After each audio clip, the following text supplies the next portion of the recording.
So welcome to another episode of the Heatio Home Energy Show. I want you to take a minute and imagine having all the questions that you have around renewable energy and energy saving in your homes being answered by two of the young entrepreneurs, leading experts in this industry. Cool. I'm looking forward to When are they coming? I was going to say, unfortunately, they weren't available today. So what we do have is Managing Director of Freedom Heat Pumps, a UK distributor of heat pump systems, Chris Higgs, and business partner and commercial director for Heatio, Tom Farquhar. So welcome to the show, gents. Thank you very much for having me. It's going to be fun. I'm looking forward to it.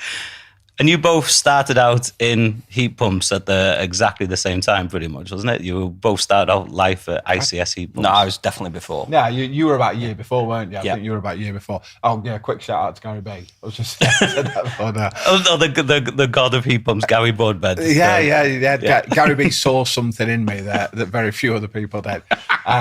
Yes. No. He saw something in me and then asked me if I knew anyone. Yeah. And then we found you. Well, who hired you? Were you Chris's boss or? Well, I mean, there weren't any official lines. Not at all. No, I think we only worked together for about a month. Mentor. Mentor. Yeah, I think we worked together for about a month, and then and then obviously you went across and joined Simon, and then I took over from where you left off. A very strong foundation. Literally just steer the ship at that point. But that was ICS heat pumps. It was ICS. And what was I'm trying to remember was it the Bran that they did? It was the DeLonghi. Yeah, there was the Bran. I never sold a Bran. Yeah, the Elliwell controller scared this me. time. But I did this time. But there was about 3,000 parameters that you had to set in that thing to make it work. Yeah, it was interesting. That and the DHW Twin were the DHW Twin was definitely ahead of its time. But my favourite one was the AWHT. Like R407C, I can hear the refrigeration engineers, R407C is horrible. But no, we really, really good unit, 65-degree unit. It was like it was the OG. It was. I remember standing. It was like temperature. It was like minus 18. Well, it was like 2009, 2010. It was an incredibly cold winter. We were stood next to one in snow, and it was like minus 18. It was still pumping out 65. But this was manufactured by DeLonghi. Yeah. Because that's what I meant. Because I think how I kind of got to know you guys then, I was installing heat pump systems. I was buying off you, and this DeLonghi heat pump came along, and then it was like, they make coffee machines. They don't make heat pump systems. That was part of my pitch. That was the way in the door. Yeah, Do you like coffee? We're in. I always liked it where it was, DeLonghi's a brand synonymous with making stuff warm. Do you know what I mean? So coffee machines, toasters, heat pumps. So it's a strange seller. If you're going, do you want, so you like a coffee machine? Oh, yeah, don't mind doing that. Whilst you're already thinking about something warm, how would you like your house to be warm? And you go, well, yes. I didn't teach him that one. That was all on his own. Not one I'd condone. I would like that very much. I think we worked together for a month or so. Obviously, you went across to Easy MCS. I think I was with the guys for a couple of years after that, and then migrated on to Solfex. So I was at Solfex for 4 years, I think I was with Solfex. And was that because was Solfex became part of Travis Perkins group, didn't they? But were they part of Travis Perkins when you started with No, I came into Solfex in 2012, and I think they were just at the end of the acquisition phase, but I knew nothing about it. And then moved, and in 2013, that's when they sort of completed that. So quite quickly, I was part of this, much bigger business. And I learned a huge amount from Solfex. I mean, the solar PV industry was so much more mature than the heat pump industry was at the time. So there's so much stuff that we could learn from it. And also being part of this much bigger organisation like Travis Perkins, it gave us loads of access to like City Plumbing and PTS, and it really helped me understand like the merchant model as well. Because I still believe, merchants are sort of key to helping continue grow this industry. Absolutely. As well as direct to installer and the way that we've been operating for the past sort of 13 years already. That was I think a hugely significant moment in the growth of renewables in the UK, because to see so Solfex, the way they grew that business, it was Danny and Stu. Danny was Danny was the one that we had some dealings with from an installation perspective, obviously hugely technically knowledgeable, and they obviously grew during the solar PV boom. But I remember them bringing in some really kind of, even just their solar thermal systems, really, really class bits of kit. Yeah. And then obviously to see them getting acquired by TP, the real show of, this is the industry going in a particular direction. And you did your 4 years there. Yeah. And then was it straight from there into Freedom? Yeah. So I was buying equipment from Graham over at Freedom when I was at Solfex. We were taking the Samsung equipment and then redistributing it as a second line, distributor. Just picking up actually the important point that I wanted to mention about obviously Danny and Stu, that what made their business so successful was their passion around solar thermal and PV. So whilst heat pumps was like a new thing for them that, they brought me in to sort of steer the ship on, you could tell that every product that they brought in, they wanted to make sure that it was the best. And I really took a lot of that away with me. So when I sort of moved from ICS to Solfex, I had a huge amount of passion for the equipment anyway, but then seeing like a different technology and seeing someone so passionate about that as well, you go, oh, actually, this is a really good way to sell. You can just be really passionate about a piece of kit and just continue to sell. It doesn't need to be like a sort of quote unquote traditional sales thing where you're sort of like, well, I don't really believe in it, but do you want to buy it kind of thing. But they invested in it. The setup they had for distribution as well was absolutely class. I mean, we didn't do a huge amount of solar PV, but me and Tom under the banner of kind of Easy MCS were working with a lot of PV installers, and we were seeing the quality of what they were distributing. And then I did a few installations with their solar thermal systems, and the way that package just turned up, the pre-insulated hoses, they were one of the first to start doing that kind of way. It just made life so easy, and it wasn't ridiculous prices as well. Yeah. It was, so no, they're class guys, and Danny's still involved now. From what I know, I'd certainly see. We did some deals with Terry Townsend. Yeah. And I think there was, when it came to like the system spec and the design, we did some stuff with Danny. So I think he's still there at Solfex. But the packs that obviously you mentioned there before about everything sort of fitting together really neatly. The packs that Solfex did, that really formed the foundation of what we ended up doing at Freedom. Yeah. So just sort of moving forward a little bit, when I came, so I was buying equipment from Graham. I've had a really good relationship with the guys over at Freedom, and then we sort of just decided one day, well, wouldn't it be interesting if we joined, my sort of sales and commercial focus with their really strong technical foundation, and see where we can take it. And my heart still is and was back then, 100% into heat pumps, and it was still a very immature market, and no one really knew where it was going to go. So I was sort of putting all my eggs in one basket really, and I justified it to myself saying that, look, I've got two choices here. I can stay with a sort of multi-technology company and see what happens, and maybe I'll have a job for life, and I can end up, if heat pumps don't work, I can take my sort of technical understanding and move to a different product and sort of move around that way. But I thought, if the heat pump industry sort of failed at that point, I'd only really have myself to blame, because I wouldn't have made that commitment to the industry. So that's a big reason that I jumped across to Freedom. And and we started integrating a lot of stuff that I learned from Solfex, things like the packs we brought on, mainly, and similar to the way that Solfex operated, we weren't looking to make huge margins on like 2-port valves and flexi hoses. It was stuff that was difficult for an installer to find off the shelf from a merchant, a traditional sort of plumber's merchant, but stuff that was really important to get a successful installation. So we just became that sort of one-stop shop for installers. We continue to grow from. So when did I come in? I came in 2016. Became a director a couple of years later, and then we continued to grow the business. Graham sort of took a step back in 2020. Really good time for me to take over during, I think, Brexit, first COVID. We had, what else did we have? We did have Boris Johnson's green 10-point green plan, or green 10-point plan. Yeah. And that was a really, really good boost for the for the industry in terms of promotion about heat pumps and all that good stuff. But yeah, the first few months were definitely challenging for sure. The baptism of fire coming in. I'm just going to hand you this pandemic. Exiting a fairly big institution. I can imagine Graham sat across the board going, numbers aren't as good as when I was in charge.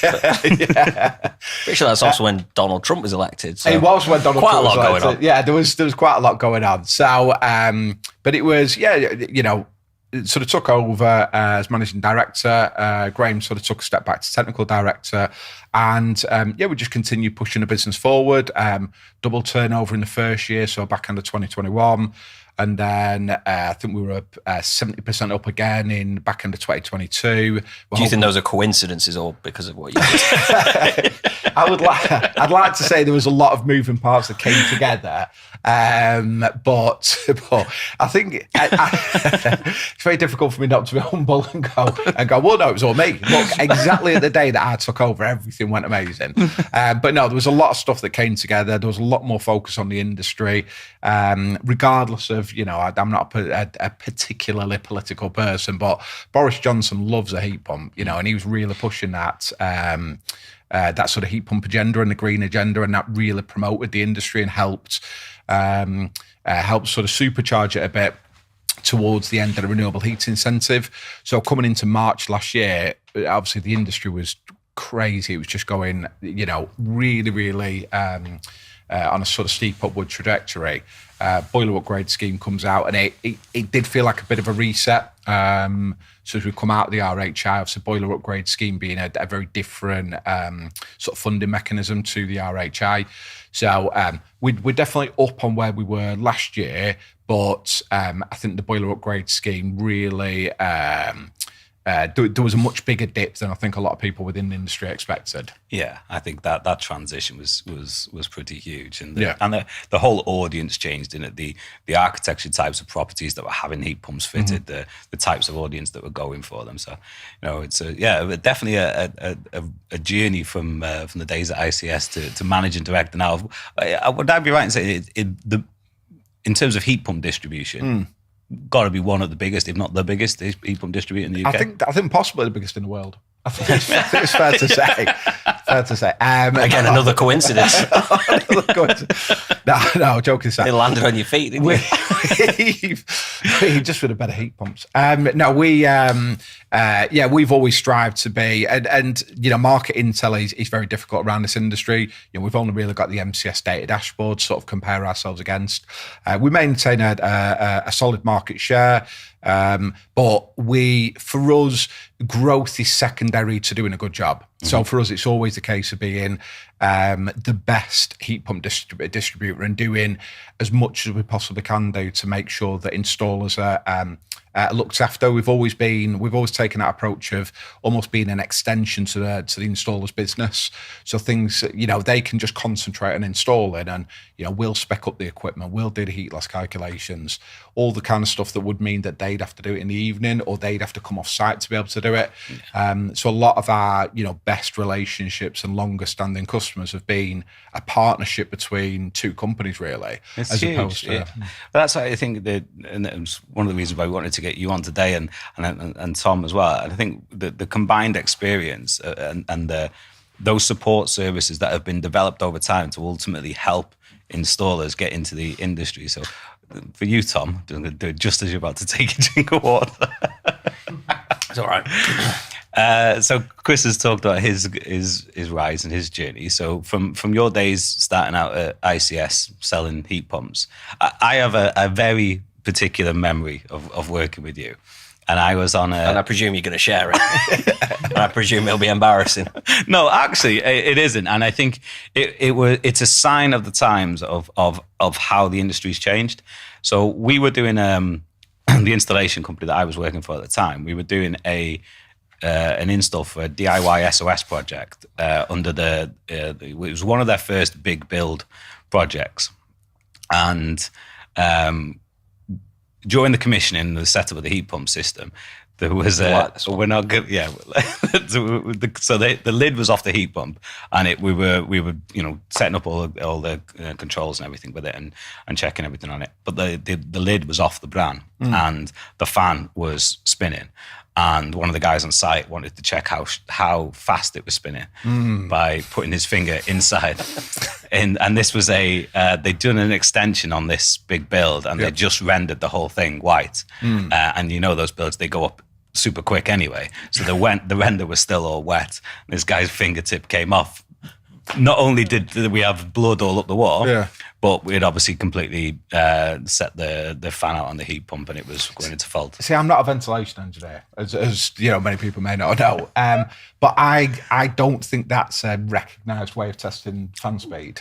I've not heard of it. I would say it's UCAS. I don't think it's. I would say it's not even necessarily just an industry thing. I would recommend nobody does that. I would definitely recommend anything where you have to take a cover off and put a safety cover, and a grill. And put is he all right? I suppose. Yeah, I think so. I don't know whether it grew back, but he, as far as I'm aware, I spoke to him fairly recently, and his hand still works. He lost the tip of his finger, right? But I mean, it's a relatively useless part. I think it's important because some of the audience members may be envisaging, full arm. Exactly. There was a lot of blood. There was a lot of blood, and obviously on a build like that, when you're trying to do things relatively quickly, the fact that the heat pump wasn't working, at that stage in the build is quite critical. Yep. So I rang up Tom, explained the situation. It's obviously not the most unique situation, and Tom then jumps in a car from Blackpool and drives to Anglesey with. Well, first of all, I had to jump in my car, which was the old Vauxhall Astra, the square one. Yeah. And drive to the warehouse. And on my own, get a small heat pump, which I think was about 120 kilos, into the boot of my car. Because there were no deliveries. I think it was a Sunday. Yeah. And get it into the boot of my car and then drive to Anglesey. Bear in mind, so we had the whole DIY SOS crew were there. There is a clip somewhere of me being, I can't remember the guy, the Irish builder that's on there. Nick Knowles? Nick Knowles was the main presenter, but the Irish builder who did kind of project manage the jobs. Yeah, I can't think of it. So there's actually a clip of him interviewing me, talking about how amazing this heat pump is. That was literally about 30 seconds after this kid's taken his finger off. So Tom said, I ring Tom up on a Sunday or whatever it was. Right, we got this thing. We got to hand over this house tomorrow. This has happened. And Tom drives this, somehow gets a 5 kilowatt bran or whatever into the back of his Vauxhall Astra, drives it over to Anglesey, hands it over to me. We swap the unit out. We get it all working. I get the bloodied one back in the car. Yeah, take it back. They've not even cleaned it. No. It was a busy job. Hatchback Astra, was it? No. Maybe it was the Vectra. No, it wasn't. That's I just got memories of it turning up and the boot still being open and just string wrapped around it or something. But that made me realise at that time, I was like, I need to work with this guy. This guy is dedicated to the cause. And at that time, I'd just started a company called Easy MCS, which was Go MCS. Oh, sorry, yeah, no, I called it Go MCS, and I basically had gone through the process, as we're going to touch on today, of what an installer has to go through to get MCS accredited.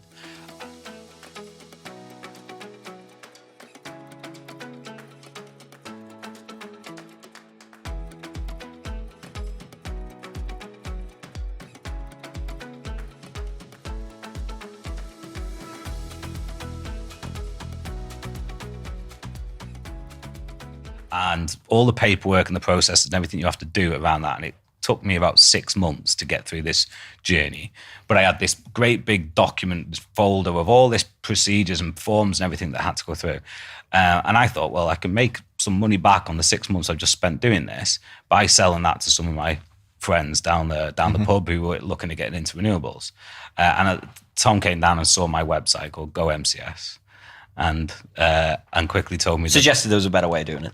Yeah, I can imagine it was subtly suggested. Yeah. But it turned out what I didn't know at the time was Tom was some kind of digital marketing guru. So from whilst he's out selling heat pumps to people, he's also promoting this web. He's built a new website for us called the Business Easy MCS. At the time, I was like, look, anything that comes through, we'll just split it 50-50. then Tom set up a digital marketing campaign, and then now trying to do installations whilst the phone's ringing off the hook for people wanting easy MCS quality management systems.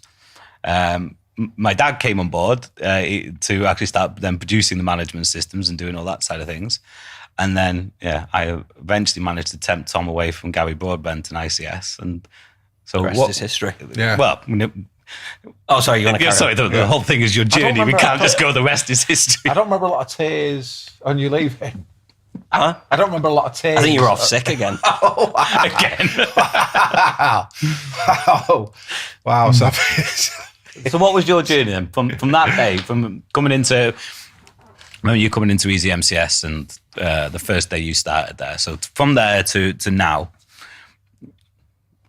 summarise it. We don't need it day by day. But Well, I suppose we went from it being me and your dad, with me cold calling and ringing every installer I knew and trying to grow it from there to, by the end, I think we had 20, 22 members of staff. We had a training centre. We had installers that relied on us for support and calculation software and design software, and it evolved into not just being about procedures and management systems, but into we were the sort of second part of an installer's business where we were helping them maintain everything so that they could focus on what they do best, which is quality installations and making sure we'd covered everything else. So we were a fairly integral part of quite a lot of installation businesses.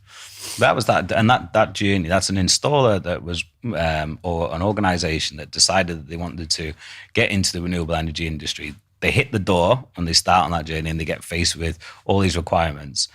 And for those viewers that don't know, just explain, what was it that Easy MCS did? Well, to become an MCS installer, you had to not only be able to do quality installations, but you also had to have a business that followed quality management, so procedures and documentation that essentially protect. The idea was that it would protect consumers. So things like everything from how you dealt with health and safety to complaints or the quoting process, cooling off periods, everything that a good business should do. But this was about getting it into a way that could be assessed and checked by an independent auditor, with the idea being that with an industry that at the time was very reliant on subsidies and government incentives, they had to make sure that they restricted the ability for cowboys to operate. And I think essentially it did do that.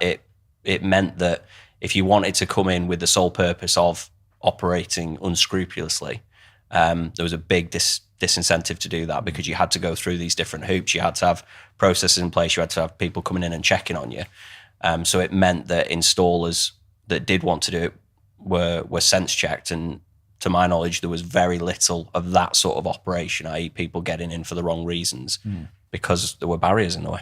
Yeah, and I think we're gonna touch on a few areas around that and what those barriers are potentially that are getting in the way of installers getting in, and how that quality management system part plays in the journey for installers. So Easy MCS, I think by 2014, 2015, we'd grown that to a support service that was working with over 40% of all MCS installers. So we'd helped a lot of installers on that journey into the renewable energy industry. We'd also, as you say, built calculation tools and software tools which aided the process. So everything to try and make that journey as easy as possible. Yeah.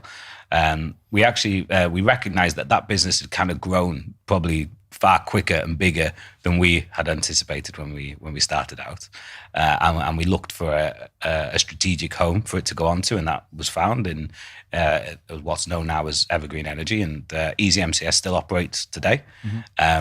It's actually Libby Jones, who was one of our first employees, is the MD over at the head of Easy MCS and looking after all that side. James Allison, who was probably our second employee, is still there, and I think Tamara Bainbridge as well is still there as one of the few of the old guard. Yeah. So they were talking about a business that was formed in 2010 to support installers in that transition. And we're now on a podcast in 2023, and we're still talking about the topic of today's show, the challenges that installers face in that way through. So what happened? We exited the business or sold the business into so after we merged with Evergreen, then we obviously went over and supported that business and carried on growing it and supported the other divisions in the group. And then since then, it's been sort of... Hang on, you took a bit of time out. Okay, well, yeah. So there was a slight gap where I left Evergreen and went on and did some other things and tried a few other ideas outside. Anything in particular? No, outside of the sector. And then I came back and we grew it. I mean, the Evergreen business is pretty strong, pretty big, one of the biggest installers around. I think they've just started branching out into solar as well. Mm-hmm. But in terms of heat pumps, they were absolutely flying. Yeah.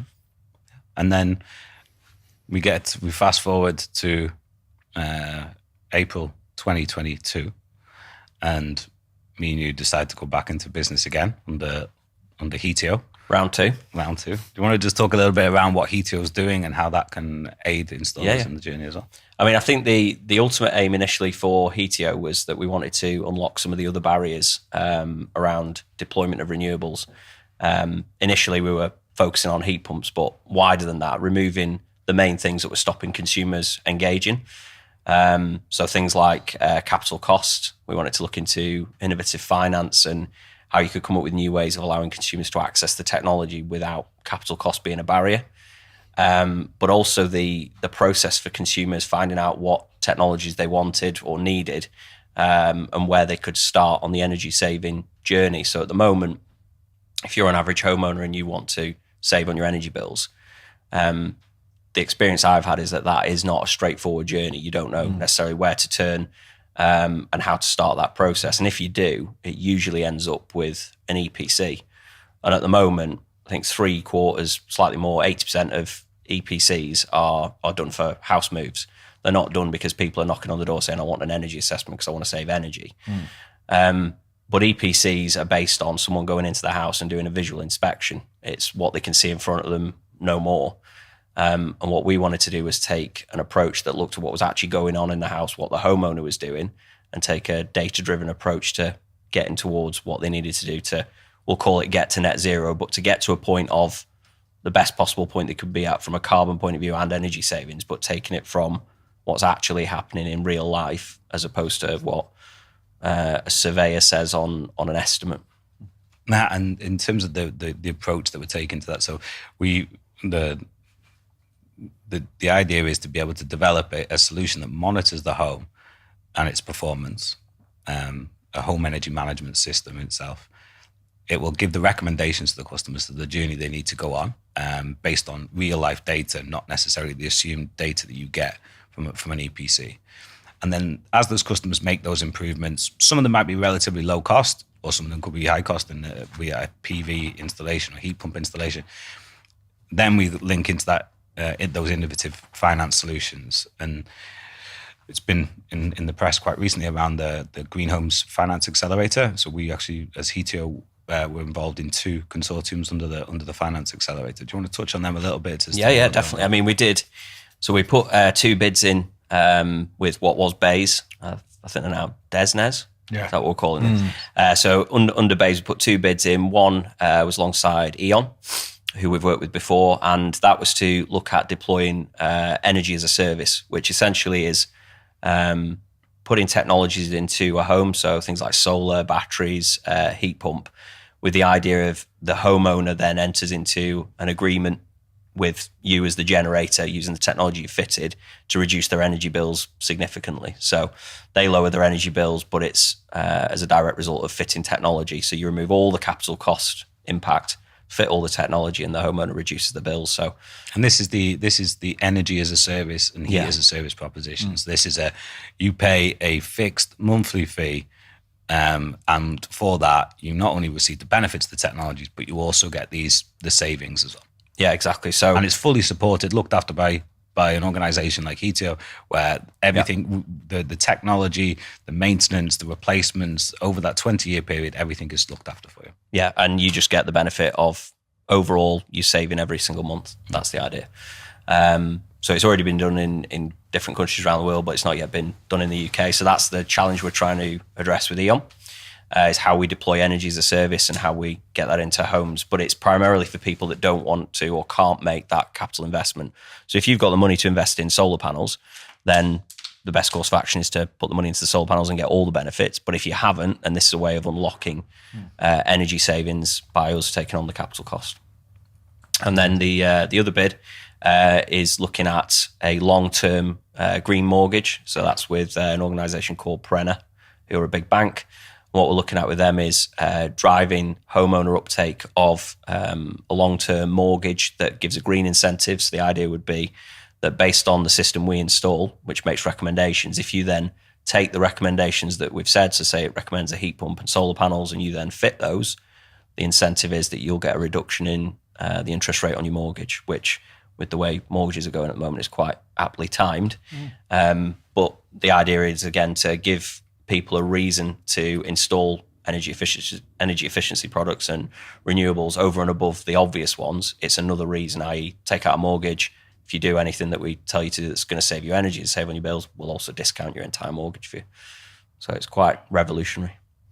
Yeah, it's a good thing to have on the show, I think, between the solutions that Freedom and Chris are developing for that installer-based market and the consumer. If you bring those two solutions together, I think that's where we're going to start to see some change. We've got to make it simpler. We've got to make the process easier. But I mean, so those two journeys leading to where we are today, how long is that then? 15 years in the... Yeah. 2008, about that. Yeah. No, so 2010, so I'm 13 years in, Yeah.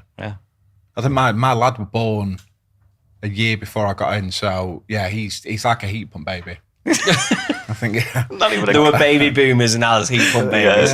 Heat pump babies, yeah. I think we're the definition of next generation, and then to your sort of old guard, classic. See, I would say because the market hadn't Classic Coke Zero. No, I would have said that. I'm Diet Coke. I would have said that. Now you Diet Coke. You know, like back in the day, like the market hadn't really kicked off. You know, I think, when did MCS start recording? I think that was 2009. Mm-hmm. So really, 2009, 2010 was almost the dawn of heat pumpery. It was like heat pumpery. It was. I don't think that's a phrase. I think it can be. Well, you can coin it. If it's on a podcast, it's a phrase. Put a hashtag in front of it. Yeah, you certainly can do. So I think anyone that was around sort of 2009, 2010, I think that's the current generation, or because there's a lot of people that were in this before. I think we forget that there was a lot of people installing heat pumps, you know, back in the 70s and 80s. You know, nowhere near what they're doing now, but you know, ground source units that they cobbled together in a shed kind of thing, and you know, just heaters. Sling keys. Well, that's where I started out. I was doing commercial grade ground source for a company called Water Furnace at the time. So it was, you know, large scale working on sites for Water Furnace. Large scale ground source in schools, and that must have been 2005 maybe. 2002 when I started. When I did my apprenticeship, I went straight into heat pumps, so I never touched a fossil fuel system. So they say that it's been growing. It's just feels incredibly slow. Yeah, the speed, the time it's taken to get to where we are today.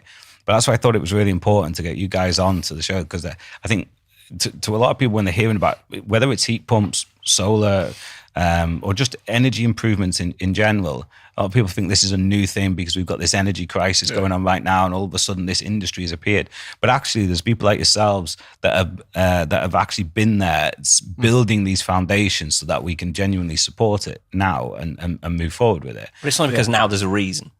Beforehand, it was just, we had a lot of cheap gas. It was the path of least resistance, boiler breaks, new boiler, easy. People didn't need to get their head around up until anything. this point, it's been a nice to have as opposed to a need to have. You know, and over the past couple of years, it's definitely become a need to have. But it's needed. It's needed those foundations. It's need. You know, if you'd have woke up this morning and decided to set up Freedom, or as we did with Easy MCS, there wouldn't have been the experience, the learning, and the infrastructure there ready to support a mass deployment of installations and heat pumps. And we're not there. But I think that is something we'll be discussing in the next episode, because unfortunately, that's all we have time for today, folks.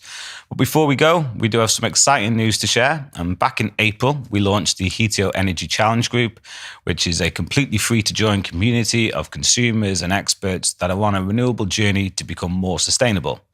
Together, they address the challenges in the energy industry and share their advice and experiences to help each other on their mission to save money on their energy bills. In association with Freedom Heat Pumps and to celebrate our members, we'll be offering one lucky member of the group a chance to win a free heat pump installation worth up to £12,000. To enter this competition, just visit our social media channels where you can find out all the details on how to become a member of the Energy Challenge group. Good luck, and make sure you join us in the next episode where we'll be discussing the barriers installers face in upskilling to heat pumps and how we can address the industry challenges installers experience.